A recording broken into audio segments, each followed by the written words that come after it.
Bonjour et bienvenue, voici notre tour d'horizon économique, géopolitique, énergétique et boursier. Un tour d'horizon particulièrement chargé après 4 jours de pont et de fête pascale. Et pour comprendre comment tourne la planète finance en ce mardi 2 avril, c'est sur l'inforruptible et nulle part ailleurs. Et l'épisode du jour, je vais l'intituler Serait-ce le jour où tout bascule? Les taux, l'or, les indices boursiers. En tout cas, c'est la première fois depuis le 1er janvier que l'on voit le CAC 40 gagner 0,4, 0,5%, battre un record. Non, on va dire l'égaler et rajouter quelques millièmes de points, histoire de dire que on aura battu un record aujourd'hui. Et puis derrière, le CAC repère moins 125 points, il se retourne complètement, il perd 1%, l'Eurostoxx n'est pas mieux loti. Aux États-Unis, on est également sur des pertes supérieures à 1%, notamment le Nasdaq plombé par Tesla. Tesla qui perd entre 5,5 et 6%, car les ventes déçoivent. Et il n'y a pas que les ventes de véhicules électriques de Tesla qui déçoivent. Elles déçoivent chez la plupart des constructeurs. Et oui, ça se vend pas très bien, les véhicules électriques. Quand il faut 14 heures pour descendre de Lille à Marseille, en faisant 4 heures de queue pour trouver une recharge dans une station sur l'autoroute du Sud, c'est une expérience qu'on n'a pas envie de renouveler.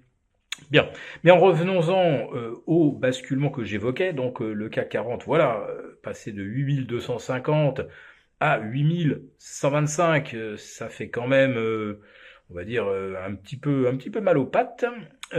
Sur l'obligataire, on a une brusque tension du 10 ans français qui se tend de plus de 13 points à 2,94%. On a 14 points de plus sur le Bund allemand qui tutoie les 2,50. Ce sont les pires niveaux depuis début décembre 2023. Alors que se passe-t-il? Eh bien, regardez un petit peu du côté du pétrole et vous verrez que le Brent, alors qu'il y avait déjà débordé, ça fait déjà une semaine, les 87, 87,30, on est allé au-delà de 88,5 aujourd'hui, le WTI américain est au-delà de 84, d'un seul coup, le marché semble s'être rendu compte que, tiens, ça ne va pas du tout dans le bon sens sur le front du prix de l'énergie. Alors les bons chiffres publiés vendredi concernant l'indice PCE, à la lumière de la remontée du pétrole depuis le 1er janvier et surtout depuis une semaine, on en est à presque plus 4%, depuis le 1er janvier plus 14%, le gaz commence à suivre, il va peut-être falloir revoir un petit peu les prévisions d'inflation pour la fin du premier semestre 2024 et pour le second, on verra si jamais le pétrole atteint 93 dollars à Londres sur le Brent et tutoie donc les 90 sur le WTI aux États-Unis. Ce qui est sûr, c'est que nous allons voir le prix des carburants repasser là allègrement au-delà des 2 euros en ville, sur autoroute, remplir sa cuve de fuel va être plus cher. Et pour beaucoup d'entreprises allemandes, pour qui le prix du pétrole et le gaz sont encore des références, eh bien ça ne va pas s'arranger et ça n'allait déjà pas fort. Et on en a eu d'ailleurs ce matin la confirmation avec une nouvelle statistique assez consternante concernant les commandes à l'industrie en Allemagne. Bon, là encore, j'y reviens, mais les commandes de véhicules électriques, pour l'instant, ça va pas fort. Et les constructeurs voient s'accumuler les stocks sur leur parking et sont même obligés de mettre en place du chômage technique un jour par semaine. Parce que de toute façon, il n'y a pas assez de véhicules commandés pour qu'on accélère la cadence.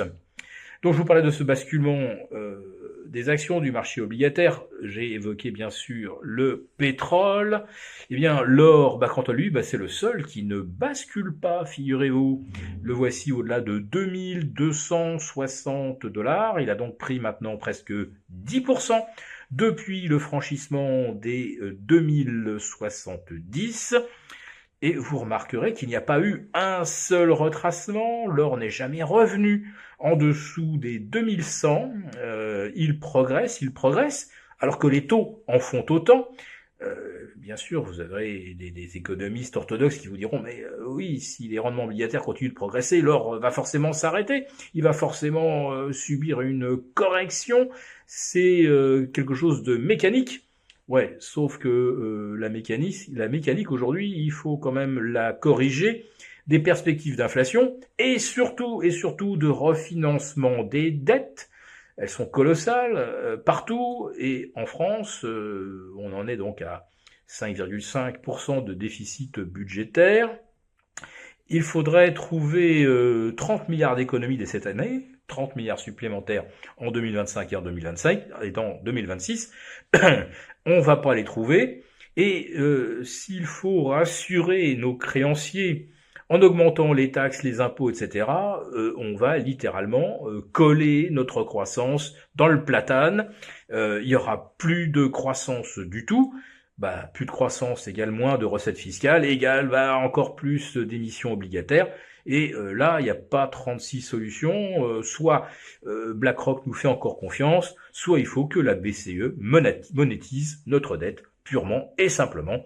Vous comprenez par là qu'on va imprimer plus d'euros aux États-Unis, plus de dollars. Ça dévalue la monnaie. Ne cherchez pas ailleurs la cause de la hausse de l'or. Pour vous remercier de votre fidélité, vous pouvez télécharger gratuitement, en suivant le lien ci-dessous, un guide complet sur l'achat d'or physique qui représente un investissement de choix en période économique incertaine et surtout d'inflation.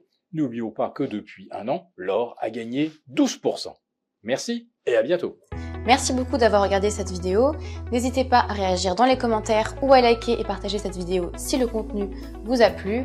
Et pour ne rater aucune de nos prochaines émissions, vous pouvez vous abonner à notre chaîne et activer les notifications. Et pour plus de contenu, n'oubliez pas que le dernier rapport rédigé par nos experts est accessible en cliquant sur le lien de description. On se retrouve tout de suite dans les commentaires et je vous dis à très bientôt pour une prochaine vidéo.